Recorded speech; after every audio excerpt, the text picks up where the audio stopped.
Let me Hey, just grab some stream. water. You can still start the stream. Water. Shit. Hey, Bo, have you ever used Microsoft Teams? Well, we're working on a.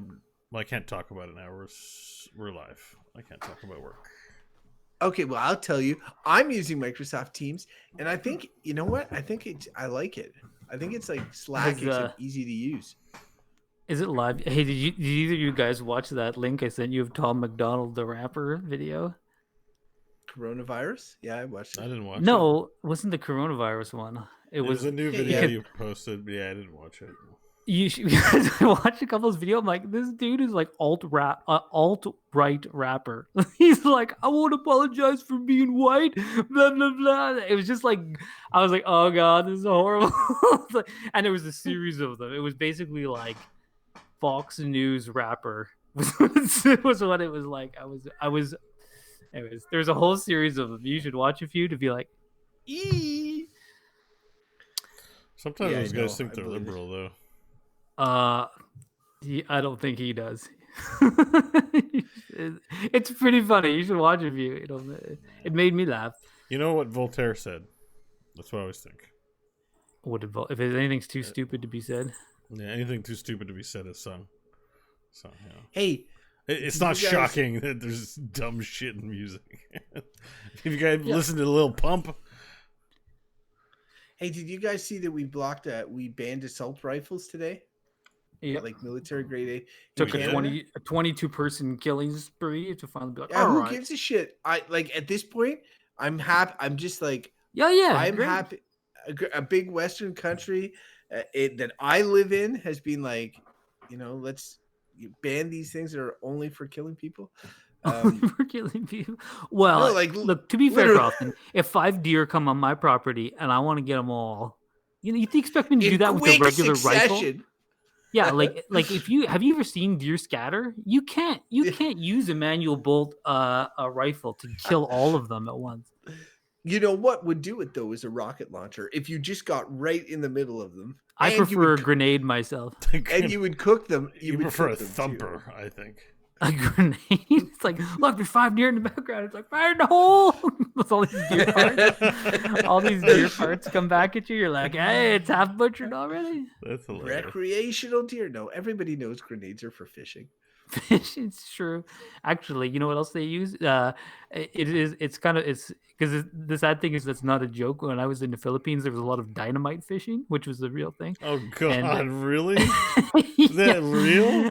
Yes, and the other one, which was big, was cyanide fishing. So you would basically just squirt a tube of cyanide all over the reef and kill everything. That And can't then all even, the fish, that can't all even the be real, dude. Really? no, it's real. And then all the Oh, fish God. floaters are like, hey, this fishing's easy. You just scoop them up, they're all dead.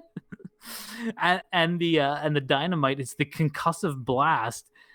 Shocks all the fish, and then they float up, and you just scoop them up, and then Oh they're my not God, necessarily dude. dead; they're stunned. Anyways, it also destroys the coral. Yeah, I was about to say that. The reef is destroyed forever, but Yeah. Well, it the doesn't matter fish are- which method you use, cyanide or dynamite. You be sure to destroy the reef in the process, making sure that your source of income is also destroyed from them. Oh my It's God. so stupid. Oh man, we're doomed. We're doomed. With that said, let's start a show. All right, yeah, we ready to get started then? Yep. All Yep. right. Me, I And got my cat here. I'm all ready to go. my intro, so... Look at him. He's right next to the mic.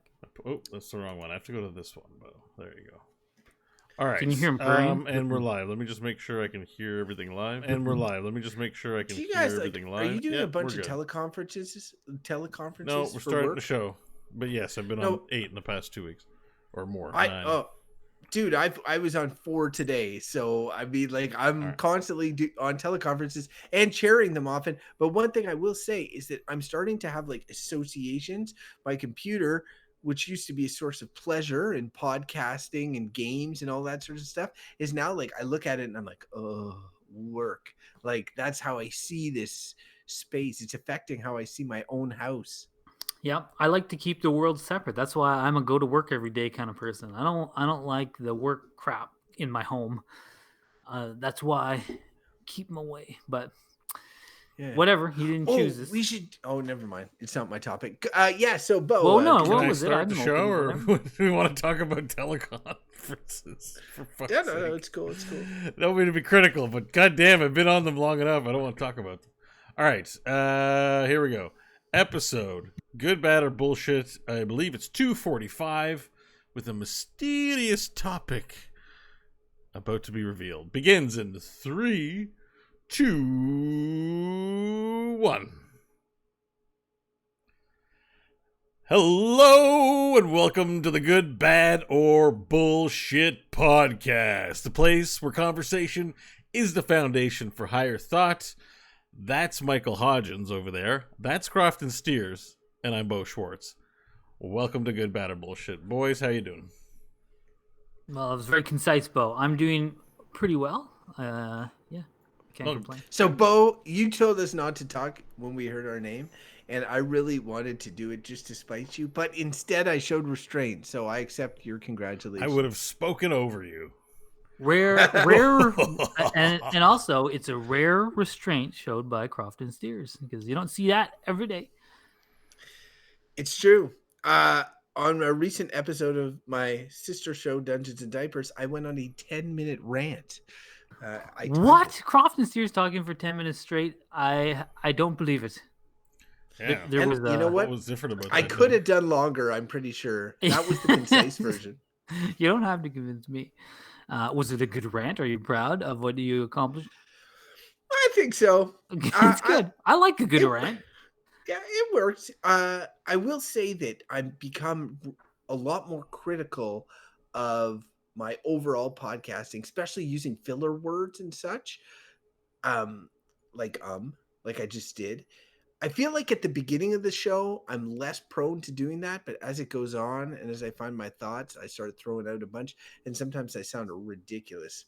But I did well in that rant. I had a purpose.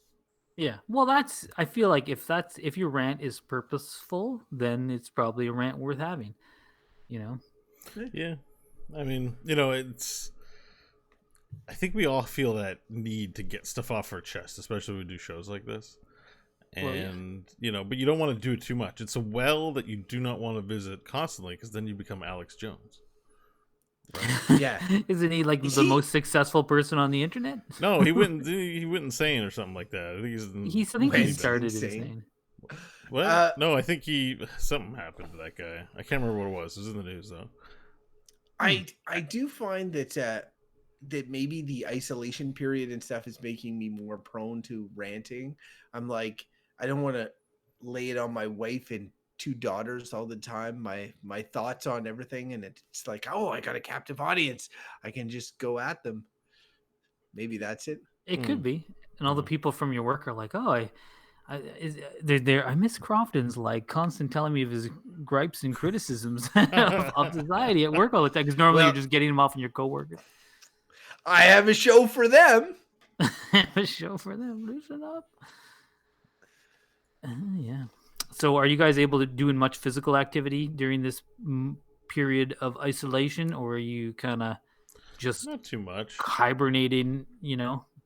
Well, I mean, I walked home a few days this week from work. That's nice, and. Both your Yeah. life isn't that much different because you have to go into the office. My life is pretty much identical, except for I stay at home a few days a week, and yeah, it's a pain in the ass to get certain things, but certain things are just as easy to get as they were before. I mean, there really has been very minimal impact to my life, anyways. It's just so funny because like you don't have kids and you have to go into the office, whereas in my case, my kids' schools are closed, so that's a huge impact to my life, and my office is closed, so that's a huge impact to my life as well. And it has definitely affected my exercise to the point that like you don't think about, or maybe people do who have trackers for steps, but you don't think about like just the little walking you do in the office, like going to see someone. Oh, I got a meeting in this room down the hall. I got this thing. I got that thing. It's constant little things that add up. Well, or even getting to work. Whereas I would be biking right now.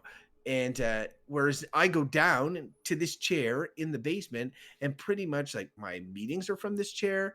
My office work is from this chair. Oh, I you know don't some have a people. second location? No, I'm just like Oh. I'm working. I work down here.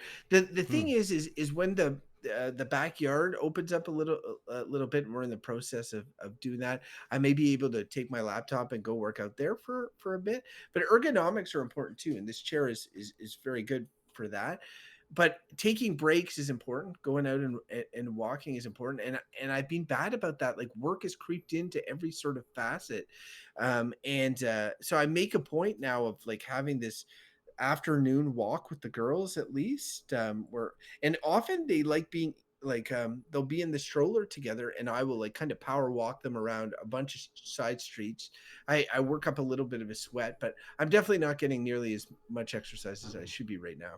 It's funny you take for granted that like um however you're getting to work, you're still walking a bit more. If you walk to the bus, walk to where you just, yeah, office to office.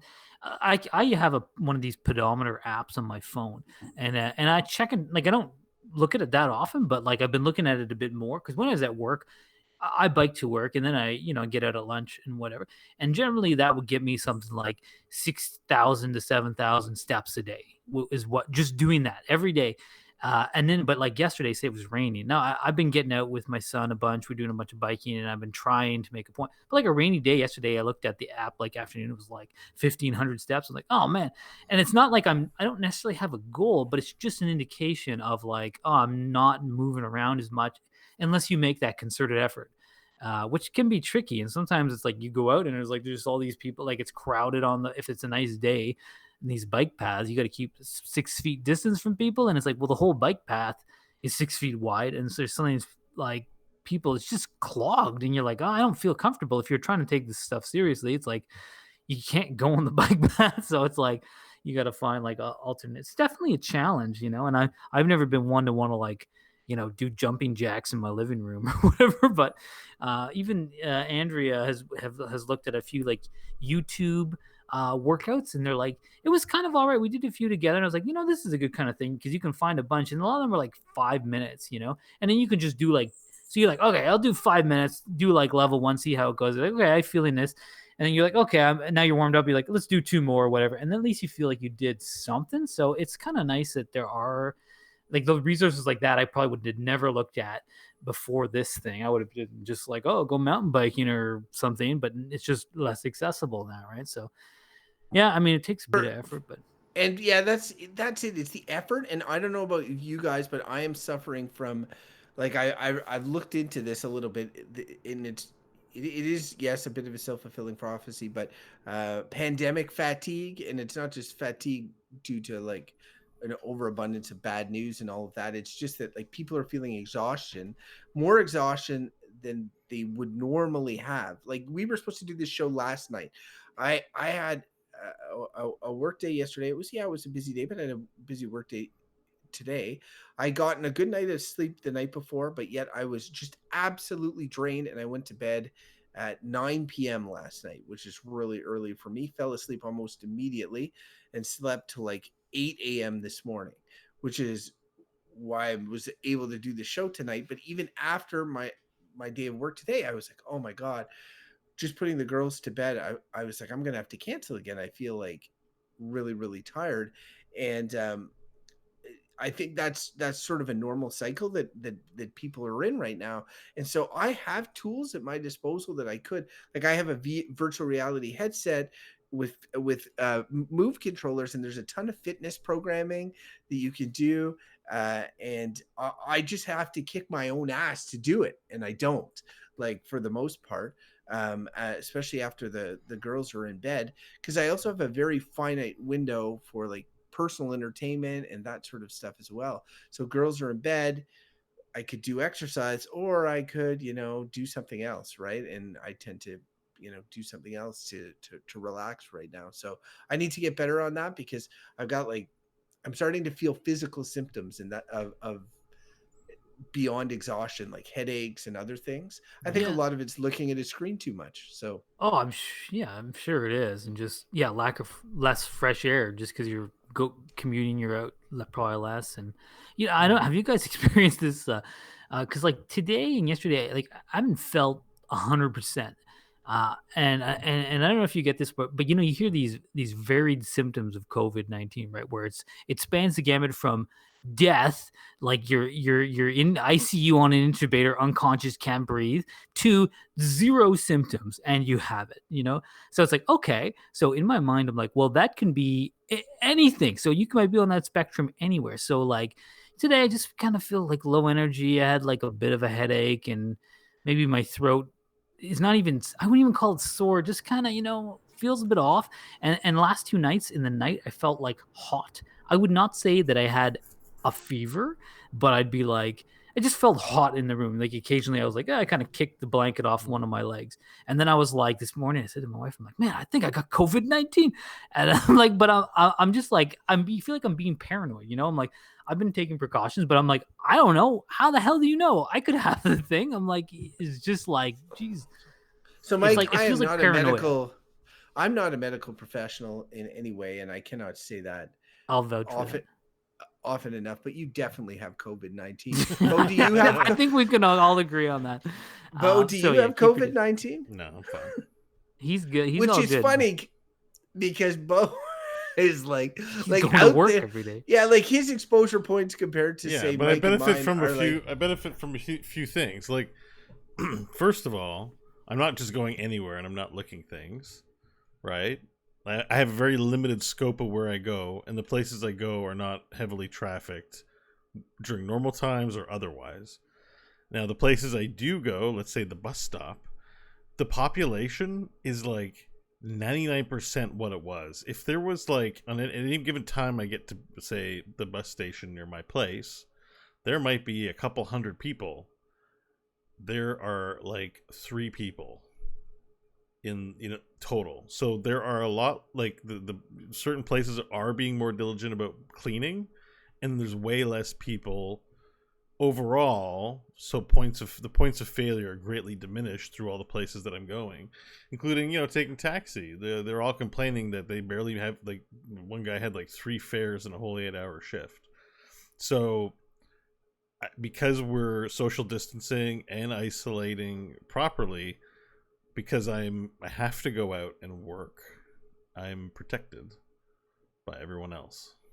Like one of the things that I think about often is because I have like one outing really a week, one notable outing, which is going to the grocery store, and the big thing that I sort of take away from that is not to touch my face, and I'm a chronic face toucher, so like Same. and I have my bottle of Purell, and I'm kind of like I'm going, and when I touch something, like I have to tell my mind to, okay, I've bought it now. Like because in the grocery store, sometimes you grab something by accident, you want to change things. I'm like, okay, if I take it, I bought it.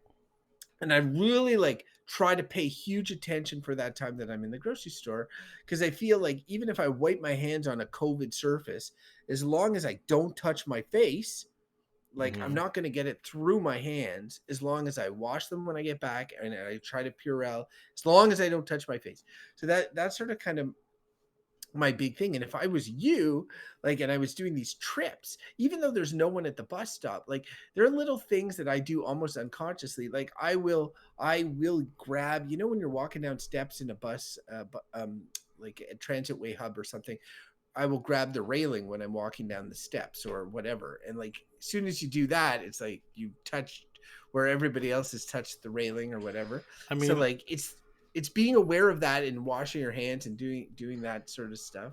yeah, I mean, that's all it is. But you could do all that and still catch it because it's airborne. Like the thing is it's like if you are going to analyze the environment to such a degree that you're avoiding bugs, I mean, you can't. You have to trust on some level that the odds are in your favor about not getting it. Like there's some. My understanding was it wasn't airborne. It was like just droplets from people's mouths that people land can on spit in your surfaces. mouth from 10 feet away. Like, Well, that's different. It's possible. That's a magic loogie. No, it's because the shit that flies out of your mouth is invisible. Like, it's the mist. Like, particulate, it has physical presence, but is light enough to just travel over air and not, you know what I mean? And yeah, but they're saying the whole point of the 6 feet is that it falls down. But I mean, at the very least, there is conflicting reports. Sometimes you'll hear like, "Oh yes, can be airborne in some circumstances." So it's like who knows? Like, You know? yeah, and there's lots of misinformation out there, so it's very, I mean, it's very difficult to just, you have to make a decision. I'm going to live my life like a germaphobe, which they existed prior to this thing, or you're going to kind of half-ass it and hopefully reduce enough of your risk that maybe you don't get it. But unless you're ironclad, like you're going out for walks, that's probably not a good idea. You're You gonna should be like in your house the whole time. Like if you pretty really want much, to avoid it. yeah. Like I mean, if you No grocery well, it stores, is nothing. Like the you need people to live. Like the world yeah. exists because people are in it, and on some level, no one's an island unless you can go out to the woods like a prepper or a woodsman and just be there and just stay there, right? Or lock yourself into a house and have no visitors and have enough food to last you however long this takes. Like that's the only way that you have insurance against this, because otherwise, like it's just random luck. Like it's almost lottery. It's just a question of the level of risk is the number of contacts. I don't think it's random luck. I think like if you told me, well, it's not a complete if you told random me luck. that I had COVID, I would be like, that's fucking insane, because I have been. I wouldn't be that shocked. Like no. I would be because that's because you're not me. But I know exactly what I've done and in my but exposure you've just points. said you've gone to the grocery store once a week. And I think what all Bo's saying is that, and I agree with this, like if you went to the grocery store every day, then I'm like, yes, your risk is way higher. If you went once a week, your risk is lower. If you went once every 2 weeks, your risk would be that much lower. Just think of it as think of it as a D20 rule in D&D. Like every time you exit to a point where you're going to be in contact, in proximity with someone, it's a new skill check. You know? And you don't know who's at the grocery store that time. No, I mean, it's really but is. I know how COVID. Yeah, I know, but I know COVID is an airborne. It's like it's the droplets, right? And it's but like, again, so but there's that's not even. It's a matter of like if I'm making the effort to not touch my face, and I know that I did not touch my face in the grocery store, and I got home and I cleaned my hands diligently and whatever, like the odds that I got it, unless there was something really notable, like I saw some guy cough and he's really close to me and I inhaled greatly at that moment, like for the most part, I feel that the odds are extremely low living the way that I'm currently living, that I would get COVID. They're low. I would get COVID. That's why when you're talking, but they're not zero. Like, no, I'm sure they're not zero. I'm sure that there's a extremely low percentage. But that's why when you're talking about these symptoms, because my wife will sometimes talk about these things, and like for me, I had symptoms yesterday, and it was like her first thought was like, oh my god, that's what I mean COVID. About the paranoia. I was like, no, wait a second, it's just allergies. And that's what it was. It was allergies, you know, like, I mean, maybe mine is too, but I've never had allergies before, but I'm getting older. Maybe I do now. And like, I don't know. Is it just kind of before we get into a topic, one last thing on this whole COVID thing. There's a show on Netflix called Explained. I don't know if you've seen it. No, explain, please. It's called Explained. Anyways, it's like it's just they're short little snippets, but they did one. It was called. I watched a show the other day, a little bit. They're like 20-minute pieces, and it was one called the Next Pandemic, and it was released in November of 2019. So like right when this thing was probably emerging, but clearly before anyone knew about it, because like there was no reference to it. They since have a new one out about COVID-19. But it's worth watching that one because you watch it and you're like, man, instantly Bill Gates is in it and he sounds like a fucking prophet. He basically was like, you know, well, everyone was like, it's not a question of if, it is when, like we are due for a pandemic. And he's like, you'll see mass economic meltdown. Like he was basically going through, I was like, oh, I can't believe that this was released like just before this thing happened. So you watch, it's 20 minutes. It's worth a watch just to be like, man, people who are involved in this stuff, and Bill Gates, because of his foundation, is quite into the health stuff. Everyone knew this was sort of coming, you know, and it's sort of like so you watch this thing where all these people in the know were telling us about it just before it happened, and you're like, fuck. Oh, Like it's geez. kind of annoying. And they did try to make a lot. We're more prepared than we were during SARS and stuff like that. But then they go through say SARS and it looks like a joke compared to what is happening now, right? It's like, oh, SARS killed 745 people worldwide. I don't know what the death toll is that worldwide now, but it's certainly, I don't know, what is it, 200,000 or anyway, it is order of magnitude worse. So it was just really interesting to watch these experts talk about this in November. And I was like, oh man. So I don't know. I kind of recommend going to check it out because it's just like, it's quite an interesting check on where we were all at in our blissful ignorance before this thing emerged. But anyways, should we get to a topic? Yeah, let's get to a topic. All right. It's time for the topic. So we have to get the bird to fly in. Here he is.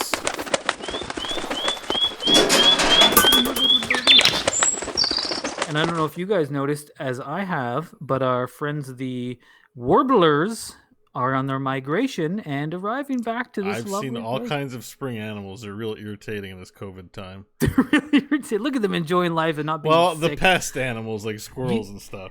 You know what I noticed? There's no fucking animals respecting social distancing. Those bastards are all over them. All over. Actually, you know what's pretty great is animals are like in places where people are no longer that populous. Animals are coming out a lot more. Yeah, it's kind of cool. Yeah, I saw a fox the other day in the middle of the day, and he was probably nice. like, "Hey." I got close to him and he was like, "Hey, 6 feet, buddy, get out of here!" And then he ran into the woods. So what's the topic? Okay, so the topic is we brought this up. We've touched on it once or twice, but I don't think we've fully done it. The topic is universal basic income. Yeah, that doesn't sound familiar. Did No? we do this? No. I feel like I've mentioned it a few times. I think, yeah, we brought it up. I think where it was brought up the most is in the 40-hour work week episode. Ah, yeah, it's a good one. Yeah, So yeah. it is a good reference back because I know that we've touched on it. So the reason was thinking about this, I had this on my kind of list of things to bring up at some point before any of this COVID stuff happened. Mm-hmm. But in this context of like, okay, look, we have mass unemployment, records being set of filings for unemployment in the United States and Canada, all over the world, of just whole industry shutting down, people out of work, and then so now our social safety nets are kind of like springing into action. New programs are coming out for rent supports and all this kind of stuff. And as soon as this stuff started happening, like I was saying to my wife, I'm like, man, if there was ever a time to pilot universal basic income, it is now. And why the hell are we rolling out these bloated run-of-the-mill programs like, oh, apply, are you eligible, blah blah blah? They should just be rolling out using universal basic income. So you guys have heard it. I'll just lay it out briefly what it is. It's pretty simple and it's not a new idea. And it's, believe it or not even a partisan idea. It's supported by like conservative people for various reasons, liberal people for various reasons. And basically it's just the government gives everybody who is a citizen in the country some amount of money like every month. And let's just say, like it's often said, like $1,000 a month. So every person gets a check from the government, no questions asked, $1,000 a month. That's what you get. So the idea, as I've heard it, there's many different sort of models of this, but the one that kind of resonates with me and seems like it makes the most sense is just the basic, no questions asked, $1,000 a month. And the idea being it's not enough money, like it's maybe enough to keep you just out of the gutter, like in this country, $12,000 a year. That is not good living, right? Like that is like, maybe you can get a room in a place and get a bit of food, but you're not living the high life, but you're not homeless either. Right. And the idea being that then if you go out and get a job, maybe it's a shitty job, like working retail or minimum wage, you still get that $1,000 a month. So all of a sudden your crappy minimum wage job that you were making 19 grand a year at, but now you get 12 grand a year from the government. It's like, well, actually your living wage is a lot better than it was. And then, so the argument's also about this, this will be my last bit about kind of explaining how this thing works. But the idea is that you would pay for this by, of course, increasing taxes on the most wealthy people, which is like a dirty word, but the people who have the most money, tax them more. And also, and why this appeals to a lot of conservatives on the more libertarian angle of things, is that you would massively cut government programs. So you would say Social Security gone, like old age security gone, uh, employment insurance gone, all the people who work in employment insurance gone. So you would be trimming billions and billions of dollars out of the current budget, and that's part of how you would um, fund this. So it appeals to a lot of conservatives because you're reducing government, you're reducing the kind of nanny state finger of like, are you eligible for this and that, Mm-hmm. and the other theory is that you're reducing the, some people think, oh, it's going to make people lazy, they're not going to want to get a job, they're just going to take this money. And minors, like when you're on, say, welfare or an employment insurance, there is an actual disincentive to find work, which is that, like, well, I've been on employment insurance a couple of times in my life, and you be on it first. I have 6 months of it that you can be on it, and they were like, if you worked, like, you could get part-time work, and if you worked more than like, I don't know, it was like 5 hours a week, they would claw back from your employment insurance benefits that you're getting for the amount that you worked that you made. So you would be like, well, this is like I got a few offhand jobs, and I was like, well, I'm not going to work 20 hours a week there. They're just going to take it off my EI check. I'll work the minimum, so I get a few hundred extra bucks, and that's it. I won't work any more than that. I literally did that. It was specifically a disincentive to work. But the whole idea with universal basic income is like, no, you get that money, you work extra, you'll get more money, and that's the whole point, that it's an incentive to work. You have a baseline, so you're not starving, and we're not going to claw it back, because that clawback thing for sure is a disincentive to find work, to be like, well, yeah, if you're on welfare but you work, okay, well, now we're going to cut your welfare. It's like, well, why would I work then? So, but if you get to keep both, now you're just bringing up that person's standard of living. So that's So the spiel. why? So why would you get, like, so in my case, like, I get taxed in a year well more than $12,000, right? Yeah, Like you'd still get the 12,000. but like, That's part of how it would even out. Like, but doesn't it seem dumb that why wouldn't they just not tax me that 12,000? well, so there was other models too. Like, I mean, I just laid out the kind of basic one. Another one is called a negative tax return, which is essentially like you'd have a sliding scale. So you pay, you have a fairly high income earner, you're paying taxes, but that as you drop down the income level, it would be a sliding scale the other way. So at some point you'd pay no taxes. If you're making, say, 25 grand a year, you maybe pay zero tax. And as you start making less than that, then you start getting a reverse income tax. So say you earn $10,000 a year in income. It's like, okay, well, here's $10,000 back on your tax. You didn't pay any taxes, but you're getting 10,000 back on your taxes. That's another way that has been proposed as well, which is more like what you say, like, well, why would you give me the money? The idea of, I think, giving everybody the money is you say, like, well, if a rich person, it's basically going to be taxed back anyways, and it's just an easy to administer thing. Like Right. part of the thing is just be like the government is pretty good at just writing checks. Like, they know where everyone lives. You got your address. They got sensitive. It's just like, send everyone a check. It's basically automated out of a bank account. But as soon as you have some pencil pusher calculating everyone's things, you have to have an army of bureaucrats to administer these things, and that costs a lot of money. So the simple ones are like, it works when you can reduce what the government is spending on administering programs, and just be a straight wealth transfer. Yeah. It's just funny because, to me, like, when I thought about this, and you've given a lot of interesting information here. When I had thought about this, I had always thought about it in the concept of society being automized further, us needing less jobs because artificial intelligence or robots or what have you were doing a lot of the work that we used to do. Services were being automated, so forth and so on. And that we could afford as a society to pay for people to not work, which and if you wanted to work, and then you could spend more time, like, focus on be it your creative endeavors, or if you wanted to work and to become wealthy, that you could do that.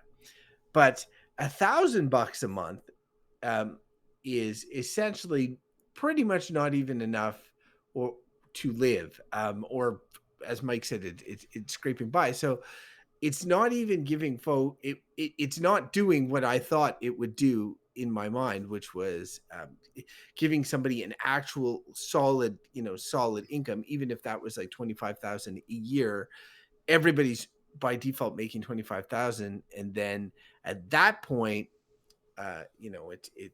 the work and jobs plays a role. I guess they have to be careful there, because it's a matter of making it work, but not making it so much that people are going to choose to not participate in the jobs that we need them to participate in.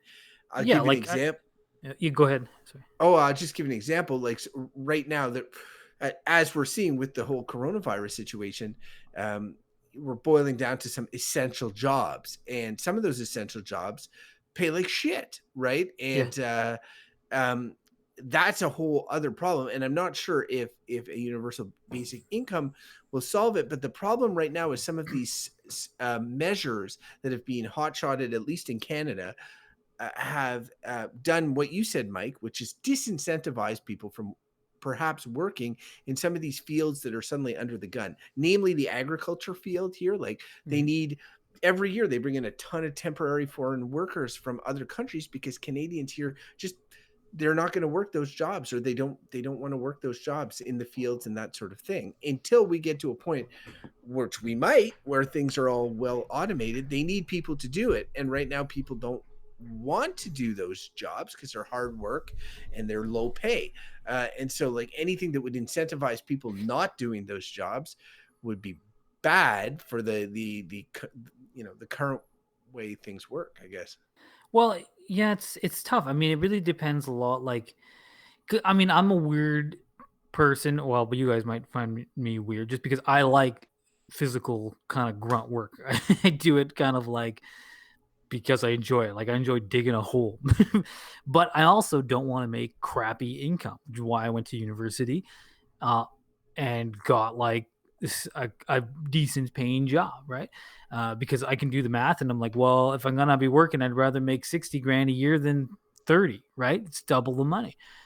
But I would frankly rather be doing some physical work.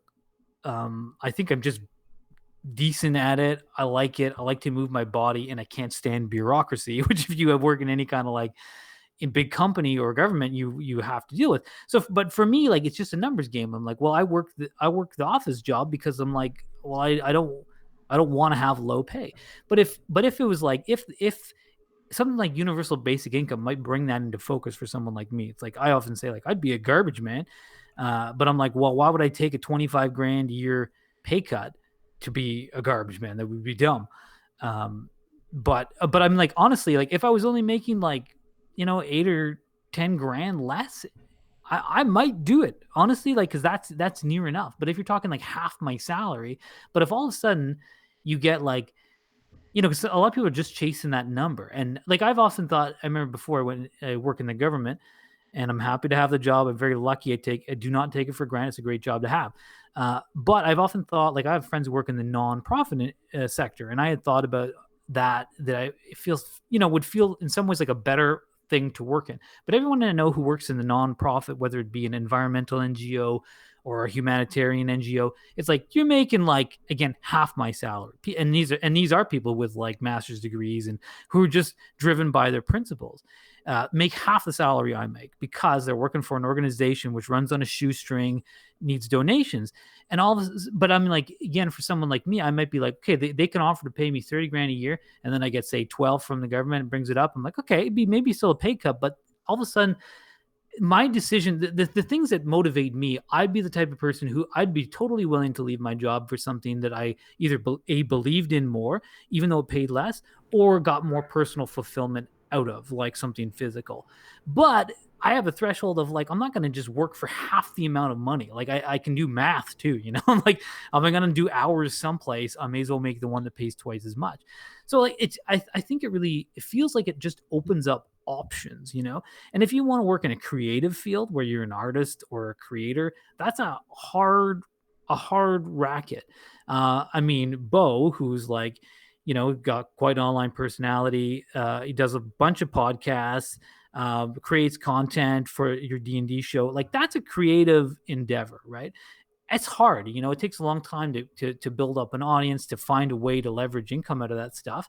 But I mean, if someone like doing what Bo's doing, or a lot of the people in his community are doing, if you suddenly had a very baseline amount of money to be like, okay, I'm going to give this a shot for a few years and try to build it up, maybe you can generate a bit of income, and with something like a universal basic income, you could make it work, and I think that it's like, the idea is that, and I think the aim of the low amount of money, 12 grand a year, is that you don't want to just put your feet up. Like, it's not like just replaces your work. It's enough to be like, okay, look, you can take a risk and do something you want. Like, what can you contribute at? What do you want to do? So it raises people out of poverty who are still working and contributing.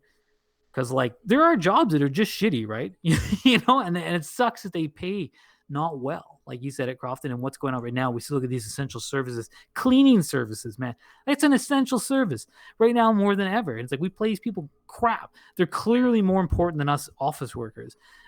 They really are. Sanitation workers, hugely important. We don't pay them what they're worth, and it's like, but you don't necessarily need an education to do some of these things. And we value these things. So in some ways, it's a way to re-level the playing field of, like, not everyone can afford to go to university. Not everyone has the brain to go to university. Look, you don't choose your intellect level. Doesn't mean you can't contribute to society. Doesn't mean you should live in poverty, right? So and I just think with this whole COVID thing and all these people, for no fault of anyone's own, out of work right now, it seems like this is the kind of time to pilot something like that. Maybe you'd say, like, we're going to do this for 2 years and see how things go.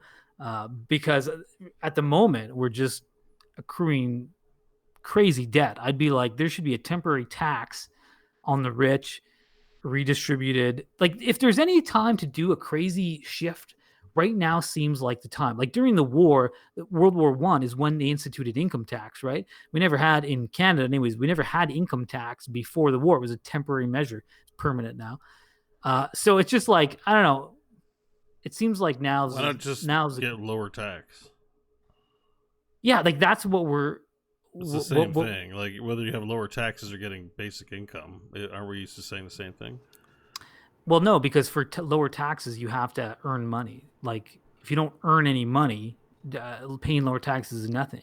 Like, if you make no money, because in theory there are social assistance programs if you're not working where you can get money. In theory, you can get money. Maybe not enough, but you can. Yeah, but we just talked about how they're disincentivized, though, because it's like, if you have on welfare and you work a little bit, they claw back, right? Yeah. The thing, and you might know this, but the thing that always sort of gives me trouble when I hear about universal basic income is that I understand on some level a few things. One, that the amount of money in circulation is finite.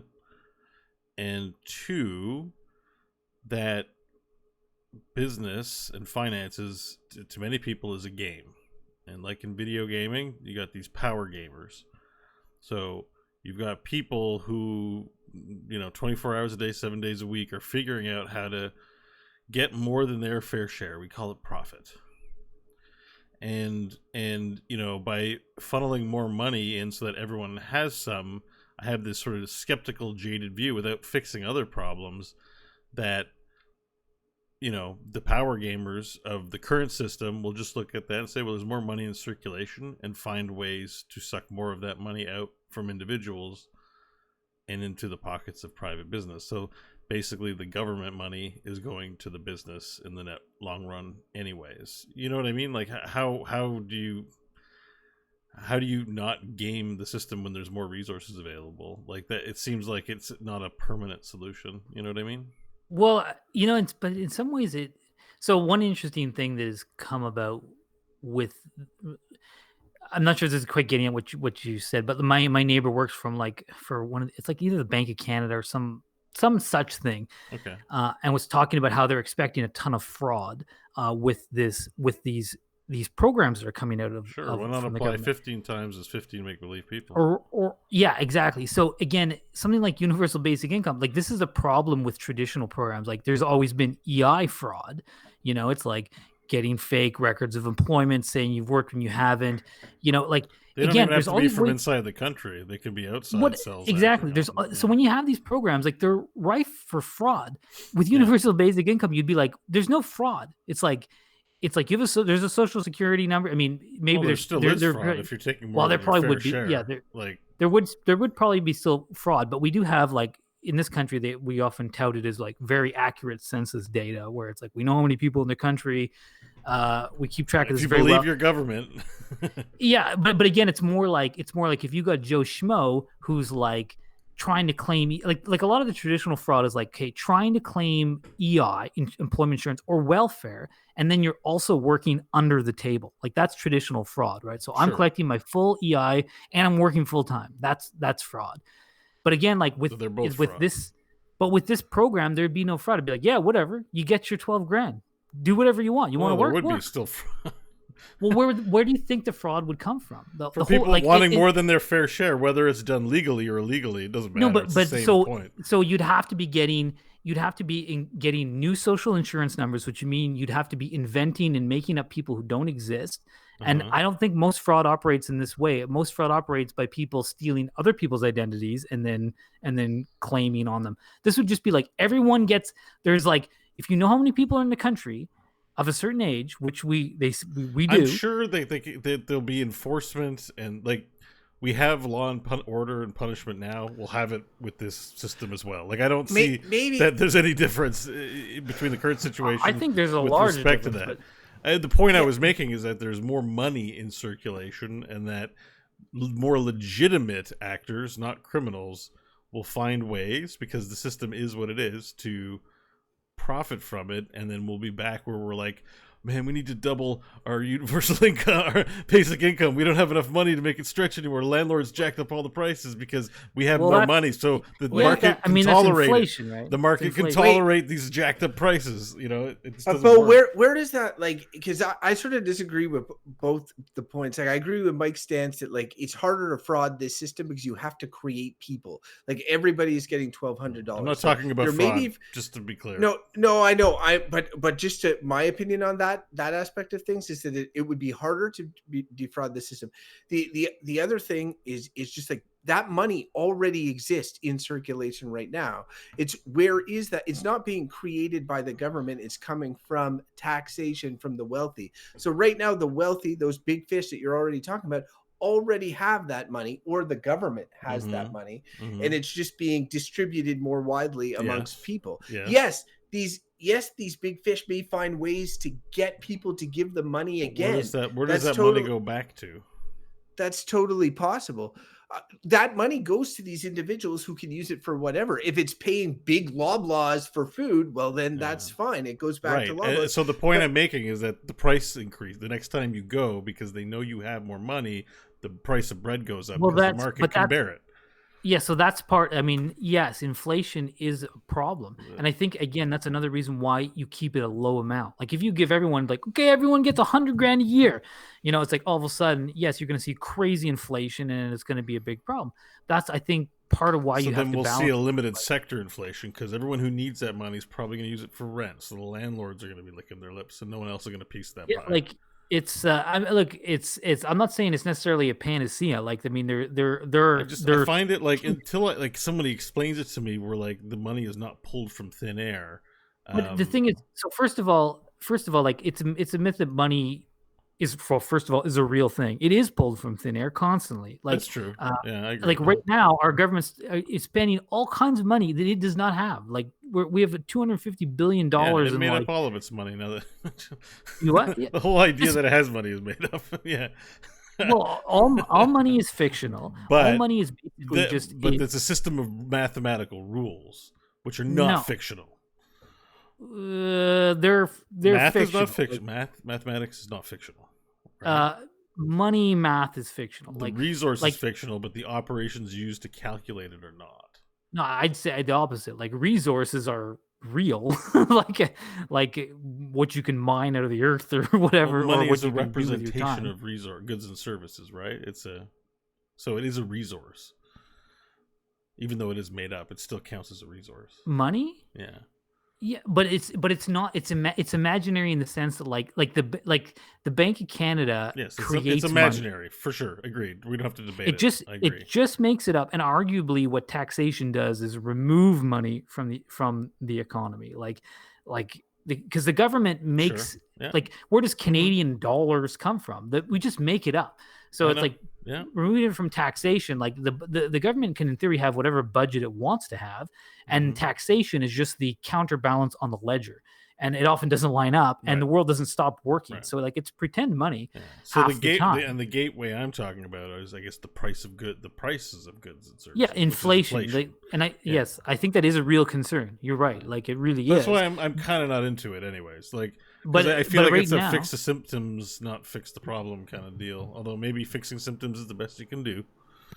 well, I until you think it find gets the cure. more at the root because right now, like we're getting issues with inflation already, and it's largely stemmed from cheap borrowing, right? Like so you can borrow money, you can buy a house at dirt cheap prices, and it's been that way since 2008, and it's never going to go up again.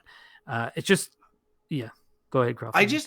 I don't like, I guess, the approach, because but what Bo is doing is sort of poking holes in a proposal based on possible fears, like the possible fear of inflation. I think it's a guarantee. What have you? And so, no, and you're allowed your opinion. I don't think it's necessarily a guarantee that it will change the rate of inflation. Inflation's already happening, and I think that if it's prudently managed, and whatever, it's going to happen in some form. Will it accelerate it? I think that's not necessarily a guarantee if handled properly. But another thing, just to pivot a little bit, is you see this conversation a lot when talking about benefit programs in general, but definitely I've seen it with regards to this one in particular, which is the idea that you're going to have a bunch of lazy people sitting on their asses, right? Like, and that's the that's sort of like the concern. And to that, my thought has always been, who gives a shit except when it comes to these essential services? Like, if we're able to meet our essential needs, and then if Joe Smith is getting enough money to get by and be happy or whatever, and doesn't feel like contributing to society in any way, he's benefiting from the collective success that we've had, and is choosing to not do anything. And you know what? Like, that's his choice. And why am I to judge him or to dictate policy based on resentment of the fact that Joe Smith is sitting on his ass?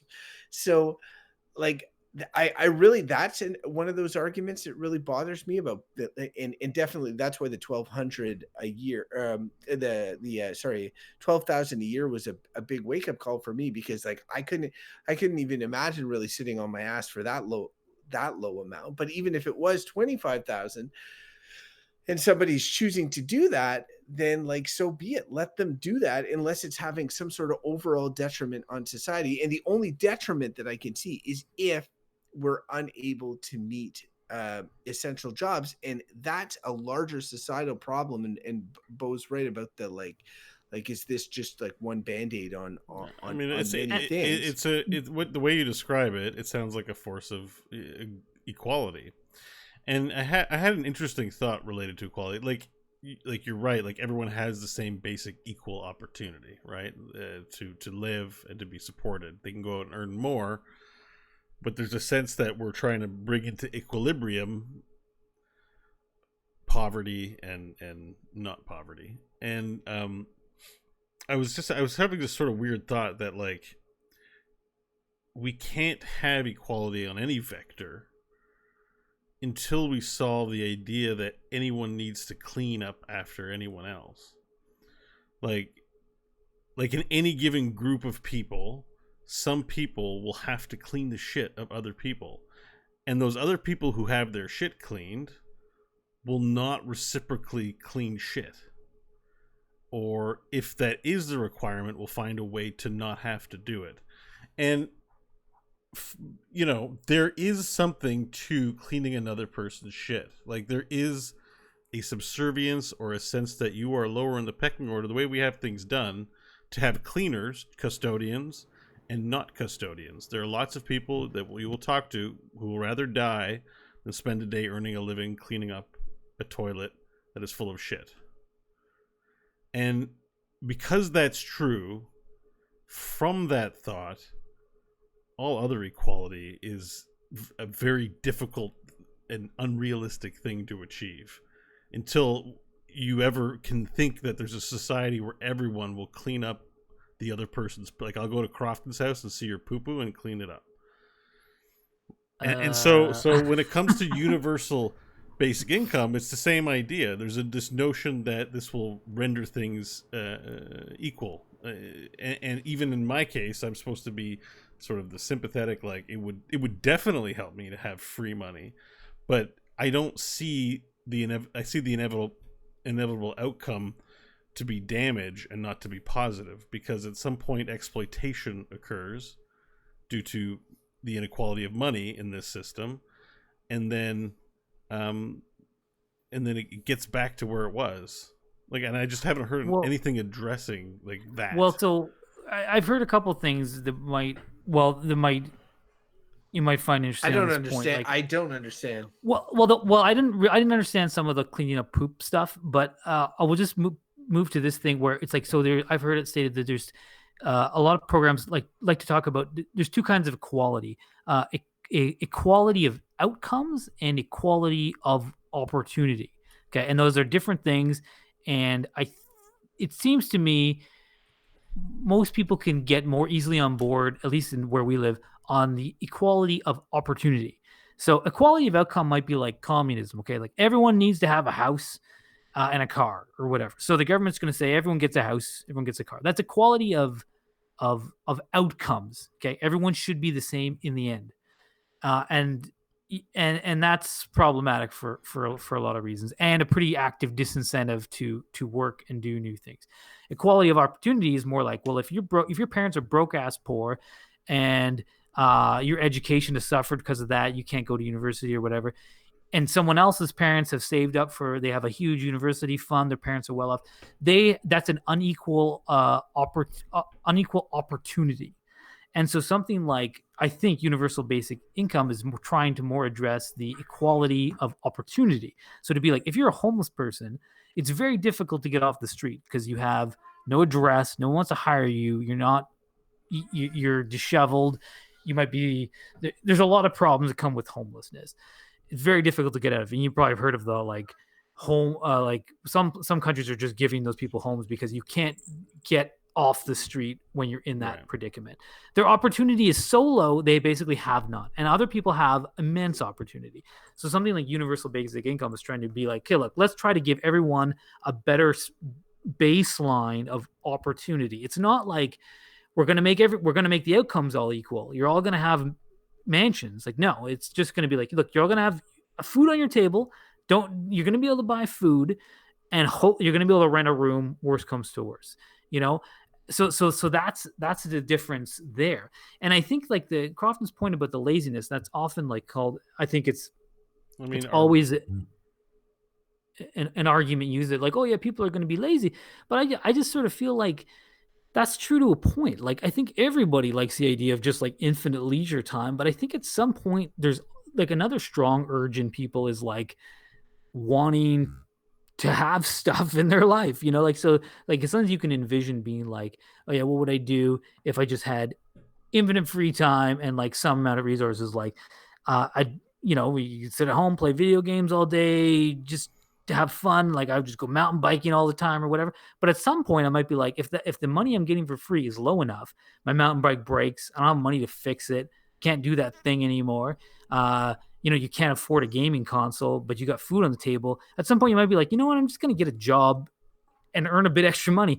And I think like we have had a long conversation on this show before about the 40-hour work week. And I don't remember what I said, whether it was bad or bullshit, but I certainly don't think it's good. And I think this could be like, we need to get out of the treadmill, I think, of the system we're on. And something like this might do it, where it might be like, you might get a lot more people who are like essentially kind of being lazy, where they're like, look, I got my 12 grand a year. I'd like to get a bit more, but I don't want to work 40 hours a week in some job. I'll get a part-time job, right? And I think in some ways that's going to be a check. In some ways, the laziness argument is the check to the inflation argument. You know, if enough people see this as kind of like, I don't want to be in the 40-hour churn. Maybe I'll just work 20 hours a week, get a bit extra cash. Now I got perks, the things I like in life, and I still have, you know, my basic apartment or whatever. Like, I see a lot of benefits that I think would outweigh some of the negatives. I mean, who knows? You know, this type of program would be like a big societal shift, right? Like, how would that play out? Like, God only knows. But right now, we're in a situation where we have millions of people who are not allowed to work, who were just creating debt to, like, they can borrow money. Like, a lot of businesses are in these situations where like, oh, you can borrow money from the government to get your business through these next 6 months. It's like, yeah, well, you got to pay that money back. You know, it's like, you got to earn more now in the future. It's like, well, a lot of small businesses are like, this is shit, you know. But I think it'd be like temporary tax on the rich, give everyone a check, let's see what happens. And if it doesn't work, you know, again, I'm like a proponent of like pilot it during the COVID thing. Like, It'd be tough to roll something like that back.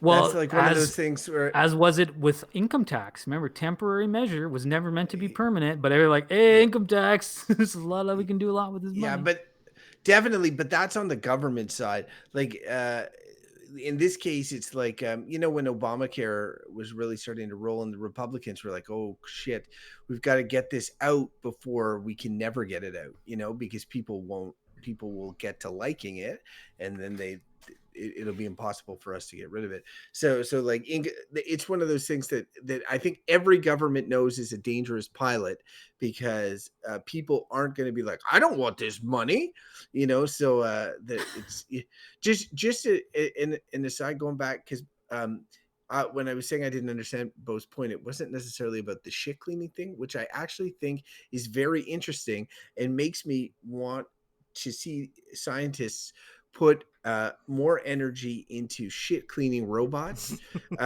because yes, that's how we get to equality. Is no other human has to clean another human's feces or cum off walls or whatever. Because you're what are you doing in the bathrooms? Well, the hotel. I mean, there's cum all over hotel rooms. Somebody has to be like, we should clean that for our guests. No, it's like, I think that if you're like, you know, because I always think of the garbage man job, and how, like, you know, I'm going to cite some bullshit study that I've never, but like, there's some study that said that like the doctors were less important than garbage men for in the terms they definitely of like, are medical prevention of disease and all this sort of thing, and that, like, if garbage just piled up, like, we would all be really fucked really quick. But I never think like of the office workers that are, or cleaners that are just like cleaning the shit stained toilets that we use, you know, every day, even though that there's huge important sanitation work that they are also doing to these communal spaces. Because garbage men is just something, it's like, yeah, they're picking up my garbage from the street, they're rendering a service to me, I can get behind that. But the person that's cleaning up like the communal toilet that I'm using, or these, I don't think about them in the same way. And Bo's right. I think when you're doing that job, you may take pride in it, in that you recognize that, like, pride in a good job and all this, but I think that as soon as you're cleaning somebody else's shit, you're probably like, I could have a better job. Yeah, like this is not a great job don't for play me. a lot. So like, if it was my choice between, you know, being a janitor somewhere like at a high school, or just taking universal basic income and chilling out, like, I'm just doing that. And yeah, but you say chilling out, but remember, you're not living the high life. You're living a rough life. You're barely getting by. And I've tasted that rough life, so I get what you're saying. Yes, yeah, and it's tastes like potatoes. And some of our retirees live on that rough life, or close to it. So, yeah, exactly. And here's another point. Like, you know, you've heard me talk about bullshit jobs a lot, and when Crofton brought up the Obama, it made me remember a fact like so. I read this book called Bullshit Jobs, which is about exactly what it says. And so one of the reasons Obama, and he's like, there's a quote by him which basically stated this as fact. You're like, yeah, I get it. Why the United States did not move to a single payer healthcare system like we have in Canada, where everyone just gets basic income or basic healthcare, just universal, is because there are 3 million jobs in the insurance industry, 3 million jobs.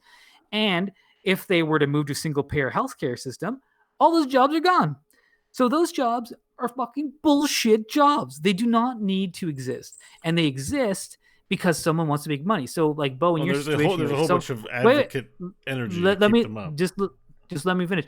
But you were going on like someone's going to scam the system, and I would put forth to you, the system is currently the scam system. Well, that's also what I'm saying. I'm saying we need to fundamentally fix it. That's what I'm saying. Yeah, and what I'm saying is I think universal basic. What I'm saying is I think this is towards the fix that you think is the problem. So like things like insurance companies don't need to exist. You like especially healthcare insurance company. If you can move to single payer, you can get rid of all those jobs. But then you'd be like, well, we need those jobs because people have no money, And it's like, yeah, again. So then you get these cycles of like we're creating stupid jobs that don't need to exist to pay people. And I think what would happen is that right now we have a disparity of jobs that are important that no one wants to do because they're a low barrier of entry and they pay like shit, cleaning up the toilets. No one wants to do it. But all of a sudden, if no one wants to do it, guess what? It still needs to be done. So people are going to start having to pay more money to have it done. And all of a sudden, you're going to get the jobs that are actually important are going to start paying well. So like if you're making in the short term, it's not you're talking like that'll permanently stay that way, but it won't. It'll stay that way for a little bit, and then when everyone having more money, the price of everything goes up, and the price of services and products will go up faster than the speed of government and basic income. I think you're missing the point of the fact that what you're doing is you're going to be eliminating a whole bunch of jobs that currently exist that are probably bullshit jobs, government jobs that are like basically propping up bloated program services. You're going to be, so what you think there's going to be more money in the system. I think there's going to be less money in the system because you're going to be cutting a lot of jobs. And then those people are going to have to find ways to make money. You've got a lot of faith in government to take that action. No, it's the opposite. It's the opposite. I'm saying we need to cut the government jobs. Yes, I know you're saying cut government jobs, but why would they cut government jobs? That's not because they're make work programs. The money doesn't come from the government, though, right? Yes, it all comes from the government. No, money is created by the Bank of Canada. It doesn't come from. I thought they were coming from the rich. I thought the money was being taken from the rich for being taxed and being redistributed. No. Where do you think the rich get money? Like, I don't want to get into a whole concept about the philosophy of what money is. No, I'm not trying to do that. I'm just trying to find out where the money's coming from. It's got to come from somewhere. The government's the middleman. But money goes in, money comes out. I'm saying, where does the money go in? It's true. Bo's right. Like to balance the books, there needs to be. You're right, Mike. Esoterically, money is created by the Bank of Canada, and it goes back to like, yes, there would have to be taxation changes, and it would be in a higher tax rate on the rich to account for everybody getting the $1,200. Yes. I think that would be. That's what I'm saying. So like they're going to be like, fuck, man, we're getting charged a lot of tax. We got to raise prices on our products and services. We're getting robbed by the government, giving everyone free money. That's like we have to stop that. That's what I think that's hypothetical. It's not. It's reality, isn't it? Like I think it's hypothetical fear mongering, though. It's not fear mongering. That exists. Well, it's like, but yeah, I'm not saying that. I'm saying objectively, they're the businesses, entities, corporations we have are driven by profit and not by conscience. And so, if you change something for the betterment, like minimum wage, for example, goes up, eventually the prices of products and services go up because the market will tolerate it, because more people have the spending money in the industries of those demographics, right? McDonald's go up. Again, this is fundamentally different because what you're doing there is you're telling an employer you have to pay your employee X. Mm-hmm. This is completely different. This is like, no, it's not different. I'm at McDonald's and I'm like, they have more money. Let's take more of it. No, it is different because if the government tells an employer you have to pay your employee more, then the employer says, "Oh, fuck you. Okay, I'll raise all my prices." Yeah. All of a sudden, if you give that employee has extra money, Yeah. they'll say like, okay, well, I wasn't willing to work this shit job, but now I will. I got $12,000 extra dollars. Or Uh-huh. they say, you know what? I'm not going to work this job because I can just live off the 12,000. I think but yeah, everything you said I agree with. You're just missing the one part where McDonald's goes, hey, in like 5 years, like Big Mac's like $10, we got to get that to $50 in the next 5-10 years. Take advantage of all this money that they have in their house. I just think you're No, but then why would I go to McDonald's? You're getting everything will go up. It's not just McDonald's. They're not going to just jack up the price. Everyone will abandon it. That's not the way business works. No, but the price. Do you guys not understand how business works? No, I understand how inflation works. You pay me. That's the business world. No, like that. No, it's that what you're talking about for every business to all up their prices simultaneously is inflation. And like for me, yes. But inflation happens yearly. And what you're saying is that because of this $12,000 universal income, there will be a huge jump in inflation and that it's guaranteed. And I do not think I didn't say that. I didn't say inflation.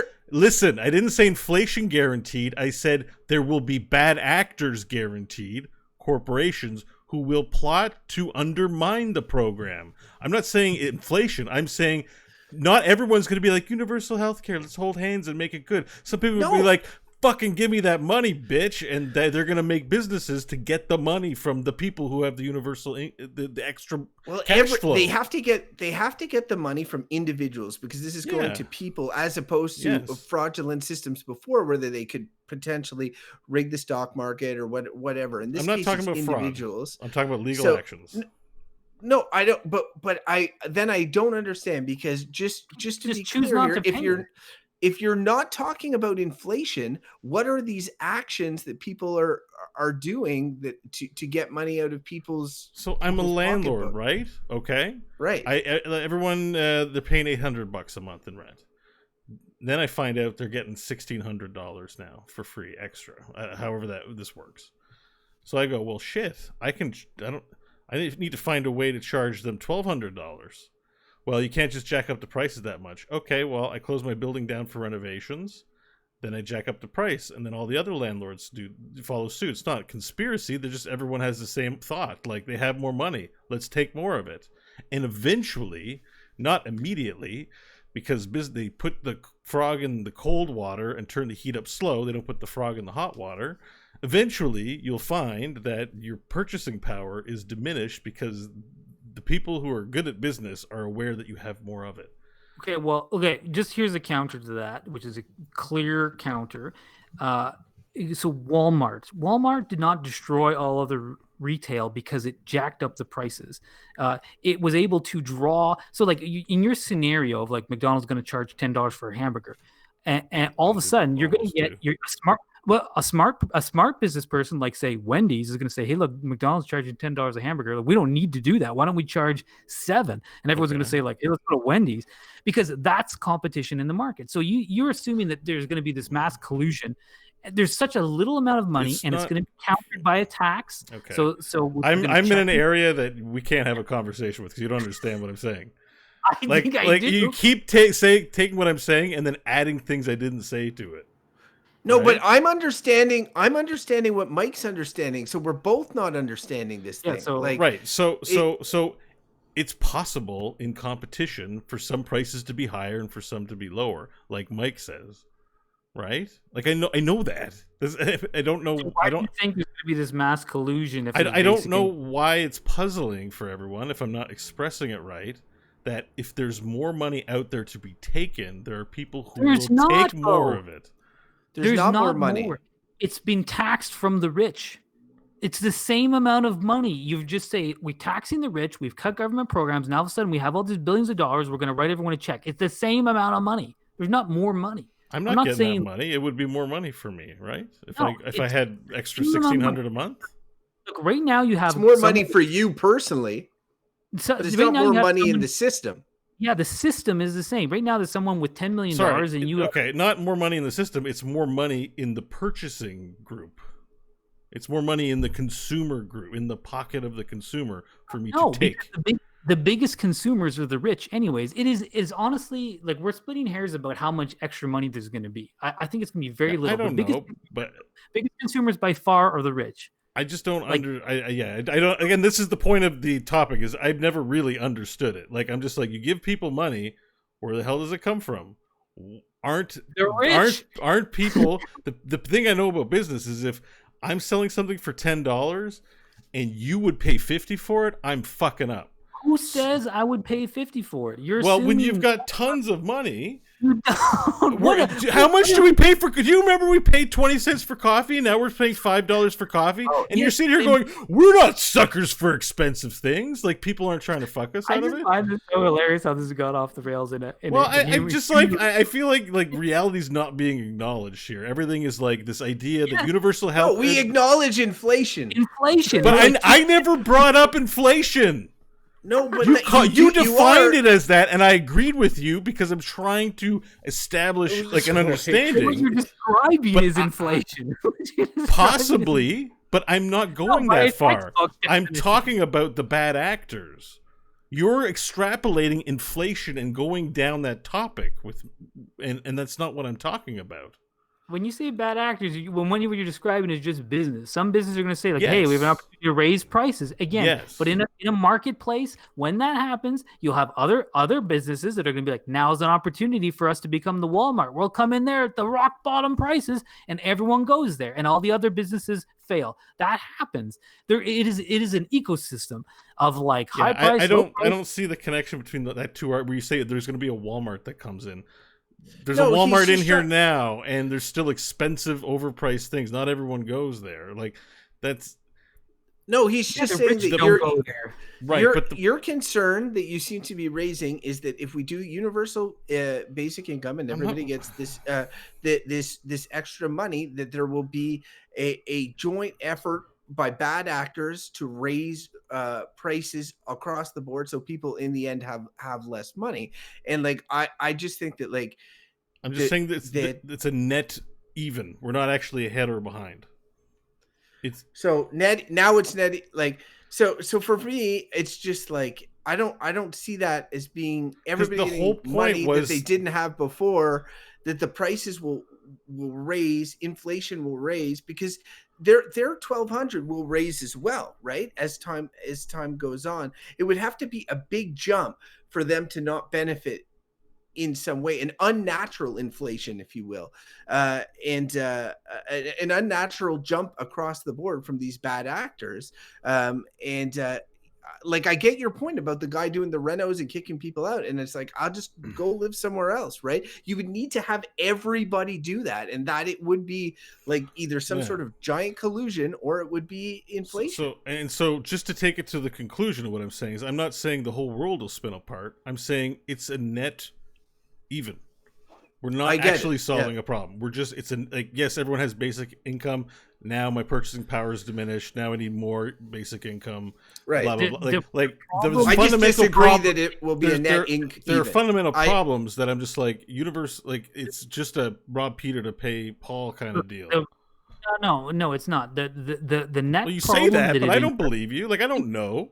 But the net problem that it's aiming to solve is to get the poorest people out of poverty. Sure. That's what it's after. Mm-hmm. And I think it's like all of a sudden you think it's going to collapse because again, like I make a comfortable salary. Not collapse, it's just be nothing.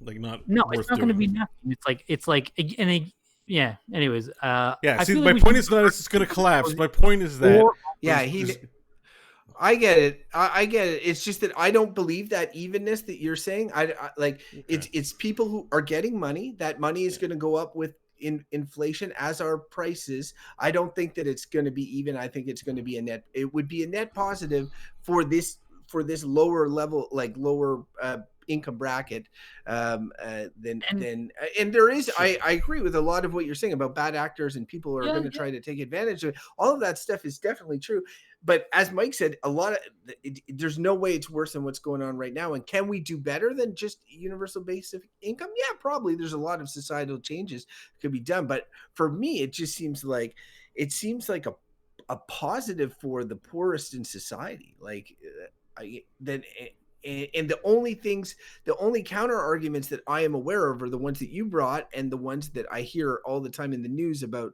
especially from conservatives, about, oh, lazy people are just going to sit on their asses or la la la la la.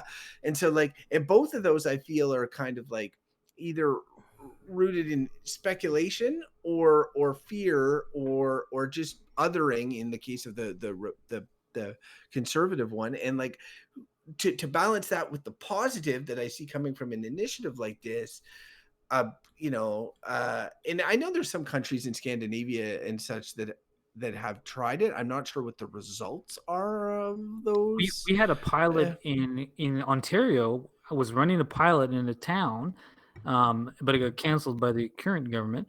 And there was a pilot which had very positive incomes apparently in the I think it was 50s or 60s in Manitoba.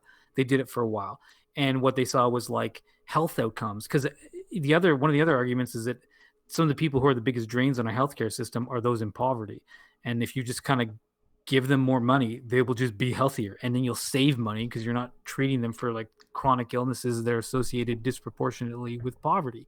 Like there's a lot of like the apparent benefits, or the people who proponents of this like are beyond just that now poor people are better off, that they go into like the costs of, say, policing. You have people who are homeless who are maybe turning to crime because they have no other options. But all of a sudden they have a bit of money. Maybe they just don't commit crime as much. So they're going to be like, their argument that there could be billions of dollars in savings in healthcare, policing, incarceration, addictions, all these types of things. So that it really, I mean, they are claiming it basically is a panacea. Who knows? I don't, but I believe it's a step in the right direction because we have some problems now. And Crofton is good to point out the argument about the lazy. It's used all the time, and kind of like what he says is either I kind of also don't care. And I would also point out these people like the lazy, they're here already. There are a lot of lazy people around who scam the system and don't work. Like whatever, they're already around. They're on welfare. They don't want to work. Like whatever.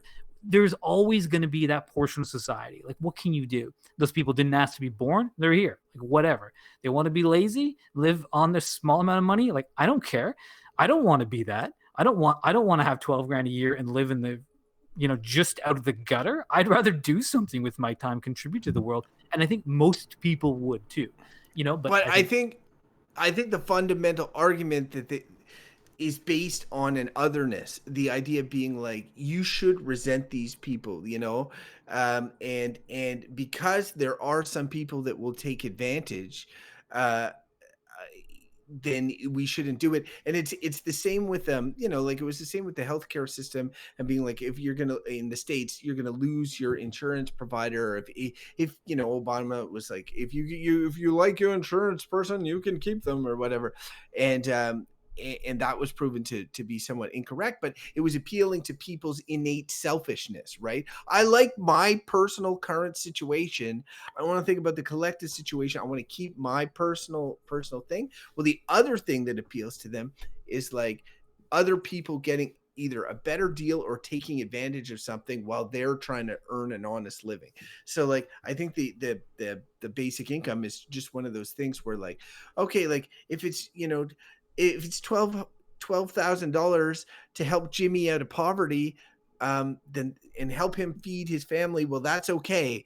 But if it's like Chad's playing video games all day on his mom's couch for 12,000, 12,000 a year, I'm like that's super annoying, and therefore we should scrap the whole program. And I find that those sort of arguments are really frustrating because they're kind of bad faith with regards to taking, pointing to these lazy people and otherizing them and making people so angry they're like, screw this, let's not even try it, right? So that's my take on the laziness angle. Yeah. I find the thing about universal basic income and all these sort of programs to support us, they're all caught up in this right left battle, very prominent in the States to the point of almost being a civil war, but also in Canada. You're right, Mike, that prominent conservative thinkers will point to universal basic income and say this is a good thing. However, we're long past that. Now it's like one of those things where if you're for it, you're a pinky liberal, and if you're against it, you're a conservative. When we had a conservative government come in Ontario, pilot project, doesn't matter what the results were, doesn't matter that your safe injection sites are excuse me, are successful or not. Fundamentally, philosophically, they don't go with the vision that they're selling, right? Yeah. And universal basic income does not go with one of the visions that is prominent in Western democracies right now. So Yeah, it is funny because that is really at the base of it, which is the whole like it's like it's like if you want to, the whole scenario is sort of funny if you think about it, because I always come back to it's like, when we both have kids, those kids did not ask to be born. We just decided, hey, we want to have kids. Now those kids exist, and then a lot of people are like, hey, you kid, you gotta prove your right to exist here. You're not gonna get nothing, and you'd be like, and you want to be like, hey, look, it was not my choice to be here, and it's sort of true to be like, all these people exist, and then you're like, well, you better work or you're not worth anything. Like that's like the sort of philosophical thing, and I have a strong work ethic. I'm community involved. I like to work. I do things for community. I work a job, blah blah blah. I do all these things, but I'm also like, I respect someone's like, don't want to get caught up in the kind of like Protestant work ethic bullshit, which is a philosophical thing, like to be like, you got to go and do the thing. And I think it's kind of the game that has always benefited the rich, to be like this philosophical view, to go out and work a hard honest dollar, and like that's how to do it. I mean, it's really the bullshit of the elite anyways, to be like that mentality just like keeps people in their places of just churning and working paycheck to paycheck while someone else sits on a pile of gold. And I think we need to do some resets towards equality of opportunity. Again, I'm not necessarily for equality of outcome, because some people want to work harder, some people want to have all this stuff. It's like, great, more power to them, I guess.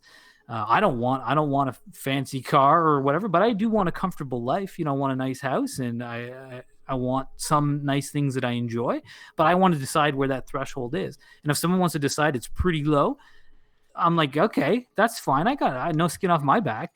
I wouldn't want to live that life, but I don't know why some people are like, no, they need to suffer if they choose to do that. I'm like, whatever. Like, it's funny because thinking of Chad here has got me like I think about how certain politicians, whatever, would like to grab certain examples to rub them in people's faces.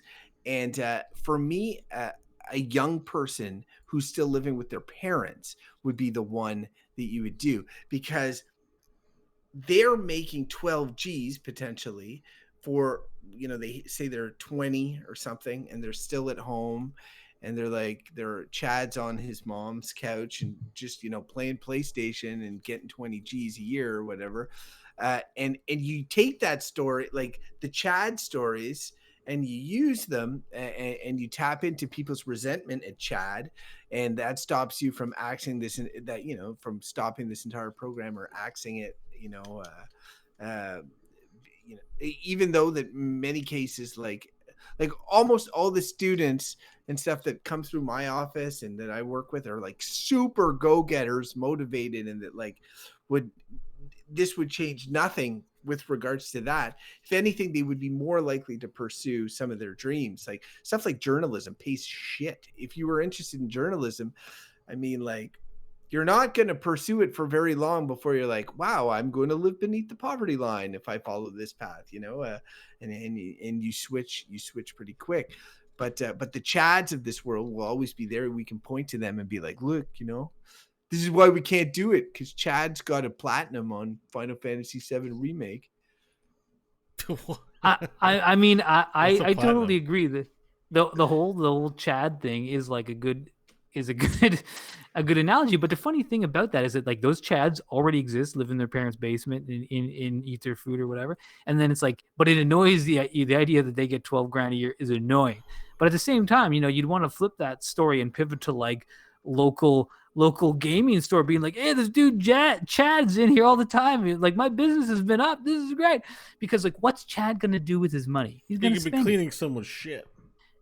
well, that's what the conservative Protestant work ethic guy would be like. Hey, you got to go and clean toilets. It'd be like, look, he's gonna spend the money. That money is going to go into so for all the people who don't want to live with their mothers and play PlayStation all day and want to have a little business, but Chad likes to eat some poutine, and you open a little poutine shop. You get your 12 grand. You thought it was a risk to open your poutine shop, but now you got a little cushion under you. And then all of a sudden, Chad's there. He's buying poutine every second day. And you're like, hey, business is booming. You know, people, these pot smoking kids are spending so much money here. So it's like it just pivots into like, give people money. What are they going to do with it? They're going to spend it. And if anything, the problem, again, is rich people who don't spend their money. They sit on a giant pile of it. Like, money is for spending. It needs to move in the economy. I'm already sorry I invented Chad. I like Chad. It's a great argument already, here. dude. All right, let's move in. I don't know. I think we should do verdicts here. Yeah, right, obviously. All right, we ready to move into verdicts finally? All right, Bo let's can do stop it. reading whatever articles he's been reading for 80% of these podcasts.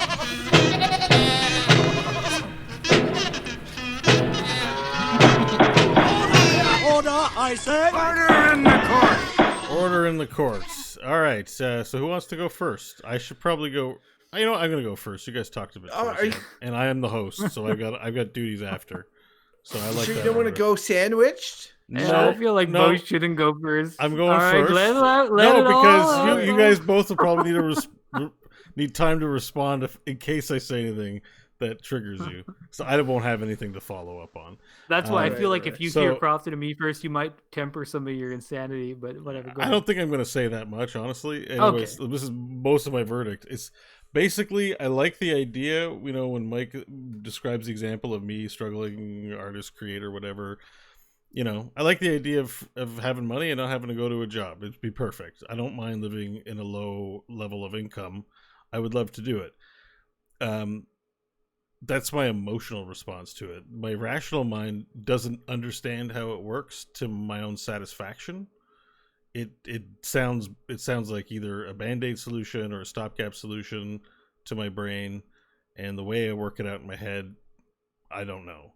There could be, like, you know, if I can see how the money moves around, and I don't think I'll ever even do that work, but if I can look at that and understand it in a way that makes sense to me, I could say that it was good. And that's not to say that that explanation doesn't exist. It's just I don't know it, and it isn't meant to be offensive to either of you, but I don't find the explanation helped get me there today. But that doesn't mean in the future I won't read something and figure it out. But for today, I think universal income is bullshit. Can't say it's bad for the same reasons. I don't understand it enough. All right, Crofton, you want to go or? Yeah, sure, I'll go. Yeah, no, it's just funny because like, and you know, not to comment too much on Bo's verdict, but prior to this show, if you had just told me that topic in a vacuum, I would have thought that Bo was a clear, good, like especially after the 40-hour work week episode. I thought for sure that this was a slam dunk Bo good if ever there was one. When it came out, I when it was drawn, I was like, oh God, I know where Hodgins is going to stand on this, and I know where Bo's going to stand on this, and I'm going to have to play devil's advocate here because otherwise, I just was the devil, so yeah, we're going to just be three yes men going around in circles. It's also tough to render any sort of verdict on something that you haven't yet experienced. So, you know, again, we've done science fiction topics on this show, and I'm not saying that a policy initiative is science fiction. I'm just saying that, like, we have delivered verdicts on things that I haven't necessarily experienced before. And that's something that's notable about this, because it is something you think of as more tangible, when in fact, I've never been in a situation where I've been, given money like this, or seen it happen like it is right now during the COVID-19 period. So interesting. So I only speak to what I think it would be, and what my feelings are, and what the early studies have shown, which is that it would be a positive thing.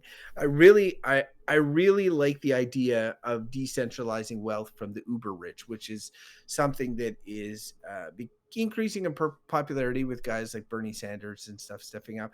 But like the fact that there are these billionaires that have like obscene amounts of wealth, like it's just almost mind-boggling how much they have, and to have that money be brought down even in a little extent to those who are really needy and who are cleaning the shit out of the toilet.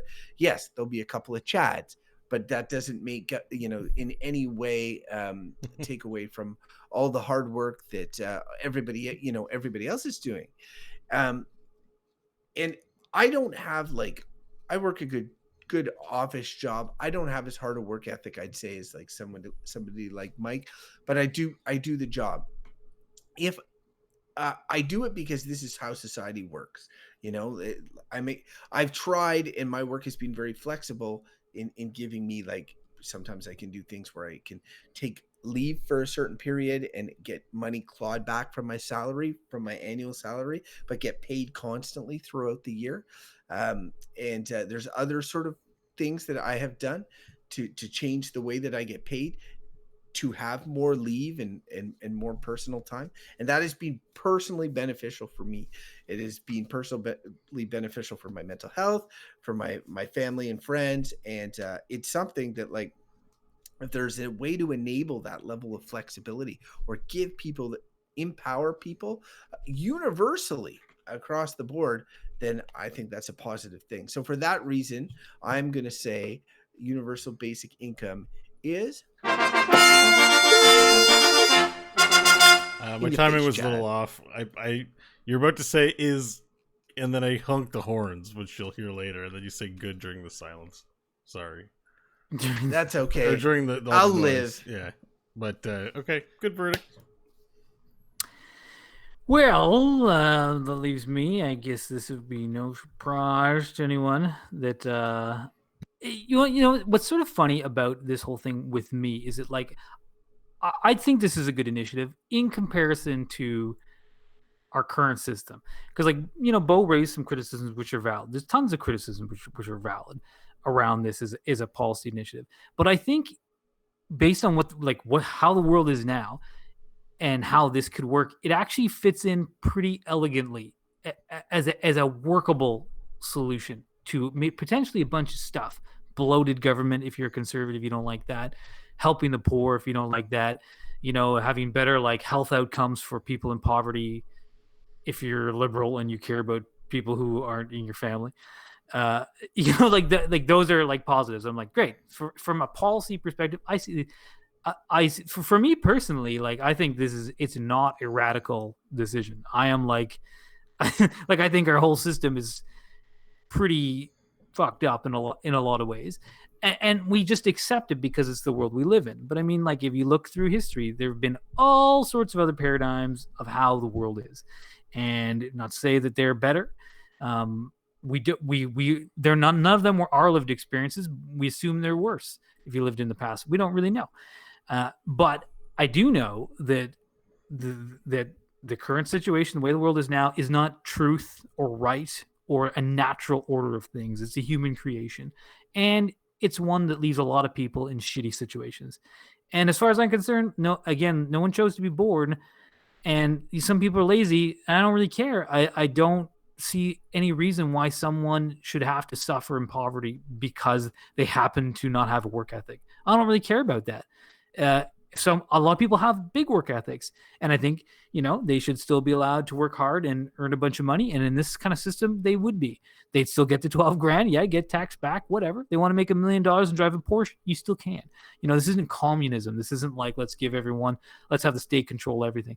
So I think it's a pretty good pivot towards something which I think leads to a better world and eliminates some of the shittiness which is going on right now. And I think with this whole COVID lens stuff going on, with people just being out of work, it seems to me like a no-brainer for some progressive country to just do it. But so far, we're just racking up the debt, same as always, the old hamster wheel, and we'll get back on it And in 10 years, something will happen. There'll be another massive crash, and we'll just see how we can get back in the hamster wheel again. But I think universal basic income is good. The horn. There you go. A better time for it. Yeah, thank you. And just give people money. Don't give them too much. Give them a little. What are they going to do? Spend it. Okay. You know what you can't give us enough of? The listeners sending us their emails. Give us some universal basic email income so that we can read them on the show.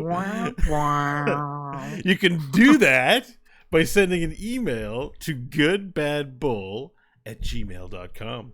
That's our email address. And do you know what our website address is? goodbadbull.com. That's where you can find out all the information that you need to subscribe and get in touch with us through there and listen to older episodes. I'd like to take a moment to also thank our patrons over on patreon.com/goodbadbull, I think. Links at the website. So just go to the website. But thank you very much for your support of the show. It keeps the server up and running, essentially, and we appreciate it. All right, that takes me to telling folks where we are, but I kind of want to try my new style of just saying, all right, you can find me at Bo Schwartz. Mike, they can't find you anywhere. And Crofton, they can find you at Twitter, Crofton Steers. Done.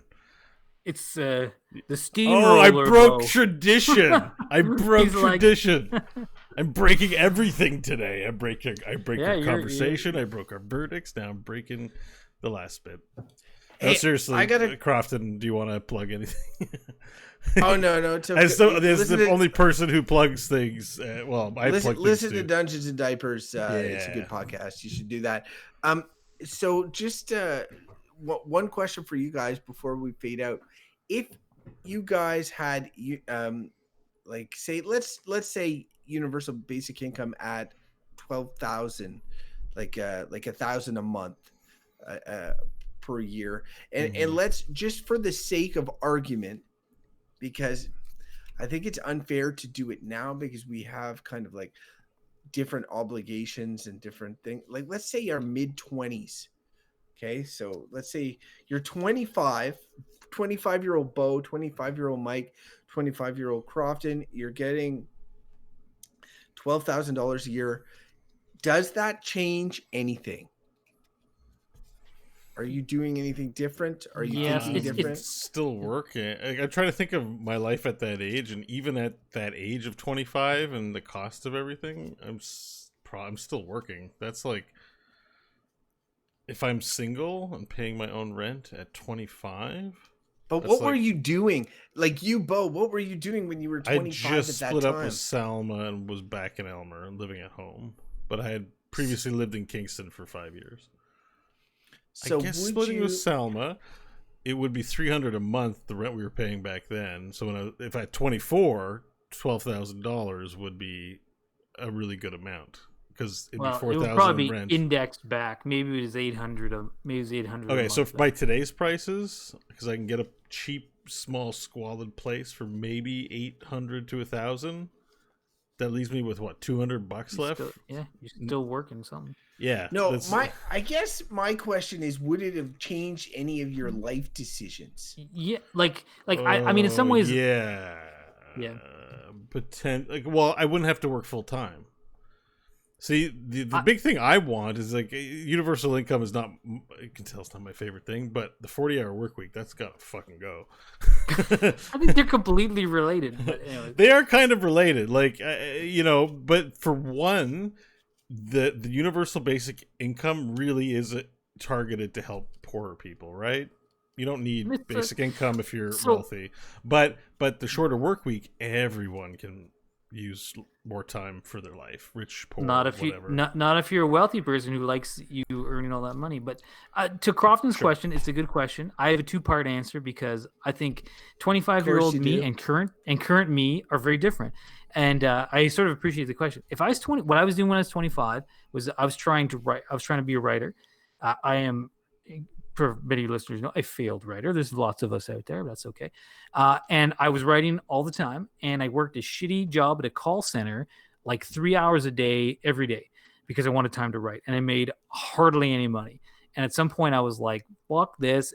And I went to university to get a degree so I could get a job, a bullshit job in the government that paid. My goal was always, I got to make 50 grand a year because I'm making nothing. Didn't you go to and college? You went to college first, right? Yeah, but I took journalism, which you can make no money in, and I took Right. screenplay writing.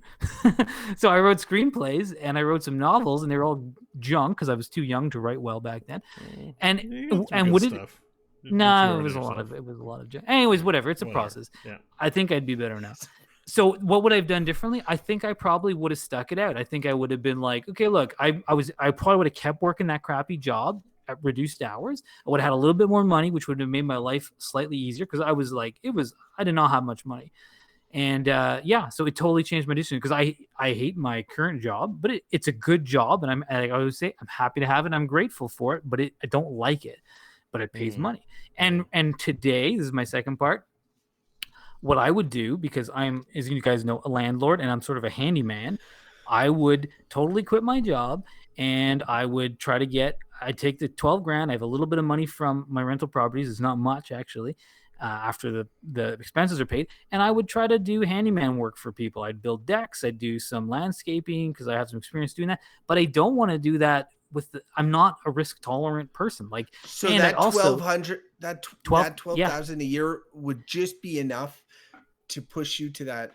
Yes, absolutely it would. Because the thing is, like, I also, for the record, hate contractors. I hate the amounts they charge. Like, I like doing the work, and I would frankly like to do it and undercut people, and just be like, charge less, because it often doesn't cost as much as contractors make it out to cost. And I would just do that. But I mean, right now it's a big risk if I do that. There's a large risk to my family. But if $12,000 extra dollars, it would make a big difference because I'm sure I could make money.